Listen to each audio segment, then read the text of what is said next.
Hey lovelies, as promised, we are coming in with step 3, which is the bronzer. For me, that is Bella. I love Bella. We have 3 or 4 other bronzers.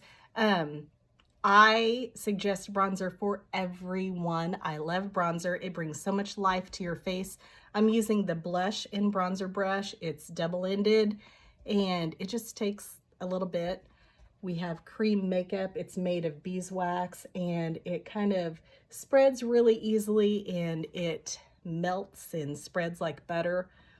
And the bronzer is just kind of like a stain of color. It's not opaque, so it just gives this really pretty natural glow, kind of a sun-kissed bronze, and we're going to put it where the sun would naturally hit our face.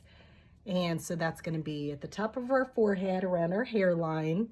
You can put as much as you want and give yourself a little tan without the risk of skin cancer or sun damage. And then we're going to put it on the tip of our nose, or at least I like to. And then I smile and do it on the apples of my cheeks.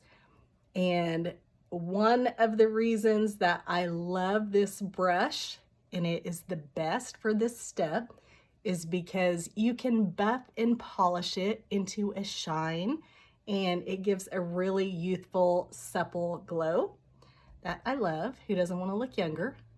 And then I put it along my jawline to kind of accentuate that jawline, to kind of sculpt.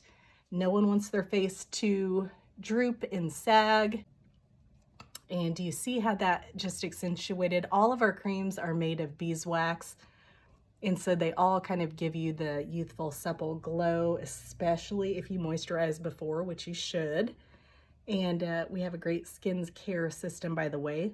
But this, in particular, our bronzers, since they're just a stain and since they're opaque, they let your skin come through and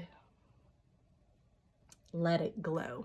So that's the third step. We started with the main highlight, which is kind of like foundation. We next did step 2, which is the brightening highlight, kind of like concealer, and then we just did bronzer. And then the last step will be next, and that will be contour. So I'll see you there.